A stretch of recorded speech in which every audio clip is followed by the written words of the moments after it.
नमस्कार, जय हिंद, वंदे मातरम। आप देख रहे हैं चाणक्य न्यूज इंडिया और मैं हूं गोल्डी सिंह। आइए देखते हैं इस वक्त की प्रमुख खबरें। जनपद प्रयागराज में नेता प्रतिपक्ष और रायबरेली सांसद राहुल गांधी जी प्रयागराज दौरे के दौरान संविधान का सम्मान और रक्षा कार्यक्रम में शामिल हुए।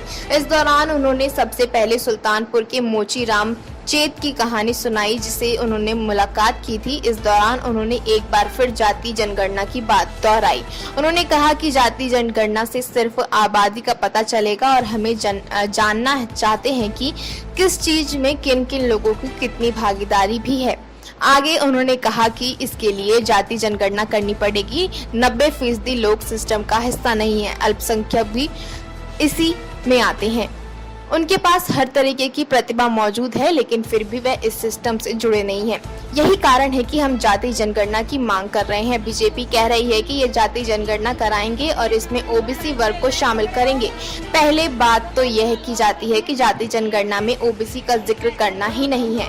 राहुल गांधी जी ने कहा कि हमारे लिए जाति जनगणना सिर्फ जनगणना ही नहीं, यह नीति निर्माण का आधार है। समझना भी जरूरी है कि धन का वितरण कैसे और कहाँ हो रहा है। यह पता लगाना जरूरी है कि नौकरीशाही नगर न्यायपालिका मीडिया में ओबीसी दलित श्रमिकों को भी भागीदारी कितनी है। उन्होंने आगे कहा कि मैंने मिस इंडिया की लिस्ट निकाली तो मुझे लगा इसमें तो एक दलित आदिवासी महिला तो होगी, लेकिन उस लिस्ट में ना दलित थी ना ही कोई आदिवासी। ओबीसी मीडिया, फिल्म इंडस्ट्री और मिस इंडिया बनाने वाले 90% वालों की सही संख्या पता चलनी चाहिए। संविधान को 10% वर्ग वालों ने नहीं बल्कि 100% वालों ने बनाया है। आगे कहा कि देश की आबादी के हिसाब से नीतियां बनानी चाहिए जो सबको सरकार की योजना का लाभ मिल सके। देश की आधी आबादी ओबीसी, 15% दलित और 8% आदिवासी है। यह मिलकर 73% होता है। अभी इनमें से अल्पसंख्यक नहीं शामिल है। देश की जो भी आबादी जो सच्चाई से और उस हिसाब से हम पॉलिसी नहीं बनाएंगे तो फिर क्या मतलब है संविधान का। राहुल गांधी शनिवार को इलाहाबाद मेडिकल एसोसिएशन AMA के स्टेनली रोड महाराणा प्रताप चौराहे स्थित कन्वेंशन सेंटर में संविधान सम्मान सम्मेलन को बतौर मुख्य वक्ता बोल रहे थे। गाड़ी का इंजन होता है ना, उसमें सिलेंडर होते हैं। मोटरसाइकिल में कभी 1 सिलेंडर होता है, 2 सिलेंडर की होती है।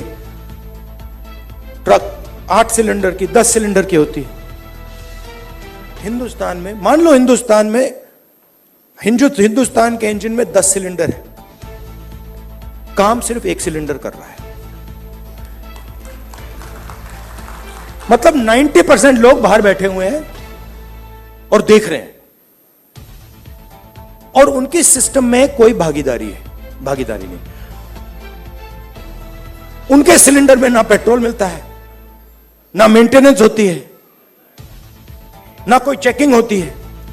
एक सिलेंडर छोटा सा टक टक टक टक टक टक टक टक चल रहा है। कह रहे हैं भैया दुनिया में, और कहते हैं भैया सुपर पावर बन जाएगा। कैसे सुपर पावर बन जाएगा? 90% लोग सिस्टम के बाहर बैठे हुए हैं। हुनर उनके हाथ में है, स्किल उनके हाथ में है, ज्ञान उनके हाथ में है, उनका कोई कनेक्शन ही नहीं है।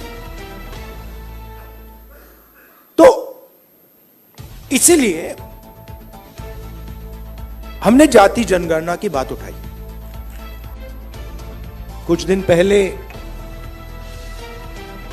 मैं रायबरेली गया था और वहां मुझे मोची की दुकान दिखी तो मैं वहां रुक गया। मैं उनके पास जाके बैठ गया, समझना चाहता था कि कर क्या रहे हैं। बातचीत हुई और मैं उनको देख रहा था। मोची हैं, हाथ में अनलिमिटेड स्किल थी।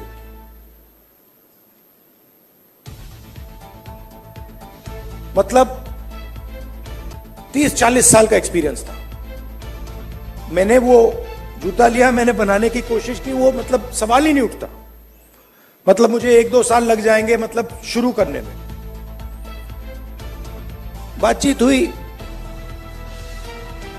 मैंने पूछा क्या हो रहा है, कैसे चल रहा है। उन्होंने कहा ये जो मेरा बेटा है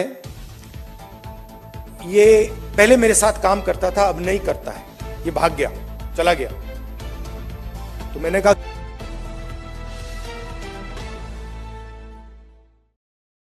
नहीं। और फिर उन्होंने मुझे बोला कि राहुल जी, मेरी लाइफ में सिर्फ एक व्यक्ति ने, मेरे पिता ने मेरी रिस्पेक्ट की और किसी ने मेरी रिस्पेक्ट नहीं की, और ये सब लोग मेरा मजाक उड़ाते हैं। तो मैंने कहा, उनसे कहा कि तुम्हें मालूम कैसे कि मजाक उड़ाते हैं? नहीं, कभी कभी तो मुझे सीधा बोल देते हैं और कभी कभी दूसरे लोग मुझे आके कहते हैं। मैं जब जा रहा था मैं सोच रहा था इतना हुनर है, इतनी स्किल है और किसी से इनको इज्जत नहीं मिलती, और ऐसे हजारों लोग हैं। और ये हिंदुस्तान में हर रोज हो रहा है।